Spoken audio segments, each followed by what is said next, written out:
Olá pessoal, tudo bem? Meu nome é Saulo Teru Takami, professor de Geografia de Estratégia Vestibulares. Hoje vamos falar um pouquinho sobre a zona de exclusão aérea. O que vinha a ser isso, pensando ali na guerra entre a Ucrânia e a Rússia?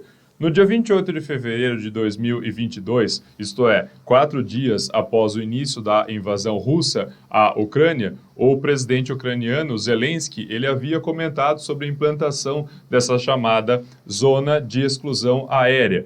E, no caso, fazendo esse pedido, teve uma negação, depois ele acabou reiterando o pedido e essa negação novamente, então a gente vai acabar fazendo algumas discussões sobre essa chamada zona de exclusão aérea. Vale lembrar também que acabam sendo o quê? Os famosos pontos de vista. Haja vista que, quando a gente fala da guerra entre Ucrânia e Rússia, acaba sendo aquela chamada guerra de narrativa, que muitos acabam colocando, então vamos analisar isso também.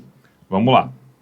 Então, falando aí da chamada zona de exclusão aérea, serve para proteger civis ou potencializar a guerra? Nossa, Saulo, acaba existindo essas duas hipóteses aí. Na verdade, eu vou fazer discussões sobre elas. E vocês vão perceber que acaba atendendo os dois. É o famoso que depende. Se eu quero fazer com que tenha uma maximização do conflito, também é possível. Mas se eu quero também fazer com que esteja toda uma proteção em relação aos civis, também. Então, é realmente uma questão de ponto de vista. Então, vamos lá. Olha só. Quando a gente fala da zona de exclusão aérea, vamos lá para o conceito. O que significa isso, zona de exclusão aérea? A zona de exclusão aérea nada mais é do que delimitar um espaço aéreo do qual, feito isso, uma aeronave que entrar nesse espaço aéreo e essa aeronave não está autorizada, ela pode ser abatida. Ponto final. Isso é a chamada zona de exclusão aérea. Ah, Saulo, quer dizer então que se isso for implantado no território ucraniano, por exemplo, considerando que existe uma quantidade gigantesca de aeronaves russas chegando nessa localidade, vai poder ser abatido não apenas pelo ucraniano, mas também por outras nações, por exemplo, as que fazem parte da aliança da OTAN? Exatamente. E se isso acontecer, como é que o Kremlin vai entender isso? Ah, eu estou tentando aqui entrar no espaço aéreo ucraniano, vocês não estão me autorizando? Então, estou entendendo que vocês estão declarando guerra russa. Então, a partir disso, quem sabe, né, começar aí uma terceira guerra mundial. Ou seja, tanto é que quando a gente fala sobre essa chamada zona de exclusão aérea, isso acabou não sendo aprovado tanto pelos Estados Unidos como pela própria porta-voz da Casa Branca disse que não. Quando a gente olha também em relação ao secretário da OTAN também falou que não. Quando a gente pensa na União Europeia, quando a gente pensa no Reino Unido, não. Porque o sentido é tentar ao máximo que fique ali preso o quê? Na Ucrânia,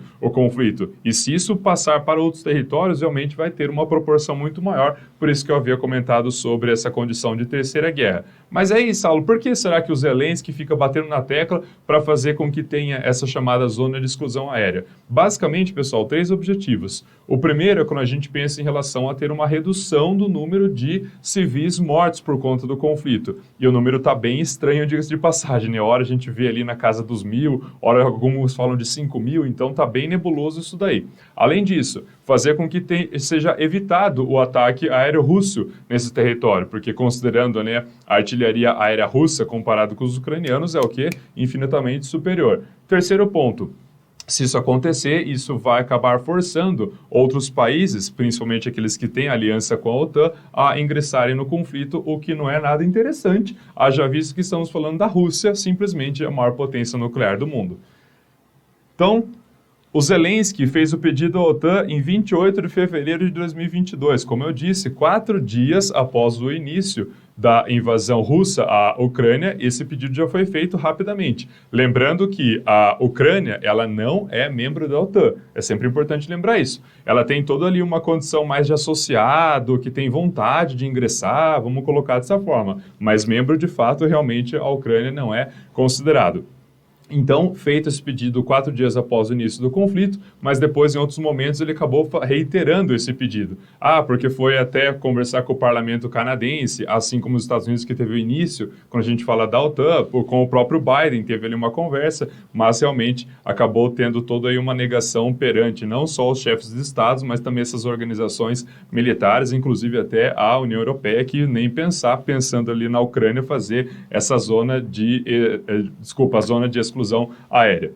Depois, e o Putin? O que o Putin disse sobre isso? Bem, Vladimir Putin ficou sabendo, né, dessa manifestação do Zelensky. Ele falou assim, você vai querer colocar então uma zona de exclusão aérea em seu território? Bom, vou fazer o seguinte então, qualquer aeronave que começar a intervir no ataque russo à Ucrânia, eu vou contra-atacar, ponto final. E como eu disse a vocês, fazer frente militar a um país que é a maior potência nuclear não é uma ideia tão boa assim, porque se de repente isso acontecer, não acho muito difícil não fazer ali um contra-ataque nuclear, por exemplo, então uma situação bem delicada. Foi aquilo que eu comentei, é melhor deixar a guerra ali presente ali na Ucrânia do que fazer com que ela comece a ir para outras direções do continente europeu e assim transformar-se numa terceira guerra. É importante lembrar o seguinte, apesar de Estados Unidos, OTAN, Reino Unido e União Europeia, entre outros, falarem que não é uma boa opção falar sobre essa zona de exclusão aérea, alguns países europeus acabam apoiando até essa ideia, só que, militarmente falando, não tem comparação. É o caso, por exemplo, da região báltica, que vai envolver a Lituânia, Letônia, Estônia, bem como a Eslovênia. Eles acabam dando esse apoio para a Ucrânia para tentar fazer com que consiga essa zona de exclusão aérea, mas realmente os cachorros grandes, vamos falar assim, não querem nem pensar nisso. Depois, a zona de exclusão aérea sobre Donbass, em 18 de março de 2022. E, quando foi implantada pelo Kremlin, o que o Kremlin, e com a liderança do Putin, está dizendo? Olha, Donbass pertence à Rússia, ponto. Então, nessa localidade da Ucrânia, eu posso implantar, não só posso, como eu vou implantar ali uma zona de exclusão aérea, e que vai ter esse mesmo sentido. Começou a avançar, eles vão poder fazer o quê? Esse contra-ataque se uma aeronave passar por ali da qual não for autorizada. Depois, a zona de exclusão aérea, ela pode ser usada de 3 formas. A gente pode pensar numa condição temporária, isto é, quando está tendo um conflito, por exemplo, e fazer com que tenha isso para tentar proteger os civis. E como eu disse, né, tudo depende do ponto de vista. Talvez isso vá começar a maximizar um conflito, mas não dá para negar que o objetivo principal é que tenha um número reduzido de mortes, os civis. Se o Zelensky não pensa dessa maneira, seria meio loucura. Depois, a gente pensa também numa condição mais permanente. Nesse caso, mais permanente é por questões mais humanitárias. Porque tem um grupo de refugiados naquela localidade, não precisa proteger aquele espaço aéreo para fazer com que não tenha qualquer tipo de intervenção. E também quando a gente pensa em relação a facilitar o cessar-fogo. Então, se numa área que ela está desmilitarizada, pensando ali em não ter todo esse continuar guerreando, ou seja, que continue esse cessar-fogo, realmente acaba sendo uma opção. E as 4 zonas de exclusão aéreas que foram autorizadas pela ONU. Isso é importante lembrar. Quando a gente pensa dessa manobra, vamos falar assim, é o Conselho de Segurança da ONU que vai ter intervenção e falar para poder colocar essa zona. É claro que, como os estados possuem soberania, eles também podem acabar exigindo, só que daí vai passar por certas investigações. E quando a gente fala da ONU, tem um outro detalhe importante. A Rússia, pessoal, é um dos 5 membros permanentes do Conselho de Segurança da ONU. Ou seja, o peso, o voto dela é maior quando comparado com as cadeiras rotativas, o que dificulta mais ainda quando a gente pensa em relação à implantação dessa zona de exclusão aérea. No caso, o Iraque já teve, pensando no Iraque em 1990, o que aconteceu? No norte do Iraque tinha uma concentração de curdos, foi implantada a zona de exclusão aérea justamente para poder protegê-los, uma vez que o regime do Saddam Hussein tinha toda uma perseguição, então estava ali justamente pensando nessa proteção. Além do Iraque, também aconteceu na Bósnia, 1993 a 1995, um conflito terrível europeu, diga-se de passagem, que teve ali uma quantidade também de bósnios que eram muçulmanos, então foi necessário também fazer essa zona de exclusão aérea pensando ali na proteção. Mais uma vez no Iraque, em 2003, só que no caso em 2003 foi pensando no sul do território iraquiano para poder proteger os xiitas, lembrando que a maior parte do território iraquiano é o quê? São sunitas, então foi necessária a implantação dessa zona de exclusão aérea.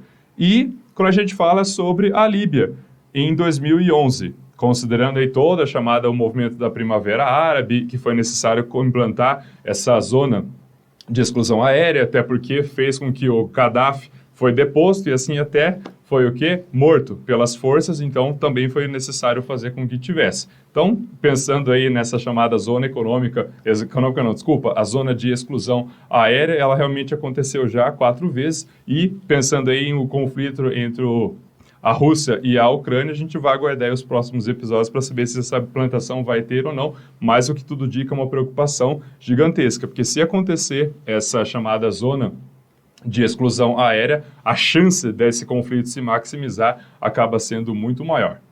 Então, pessoal, chegamos aí ao final, fazendo alguns comentários aí para a gente ver os pontos de vista, chamada guerra de narrativa. Coloquei aqui para vocês mais uma vez as nossas redes sociais e não esqueçam, pessoal, de deixar o like. Se porventura ainda não é inscrito no nosso canal, pessoal, vai lá, se inscreva no nosso canal do YouTube, ative o sininho para poder receber as notificações. O Estratégia Vestibulares oferece programação de manhã, tarde, noite, até de madrugada, dependendo da situação.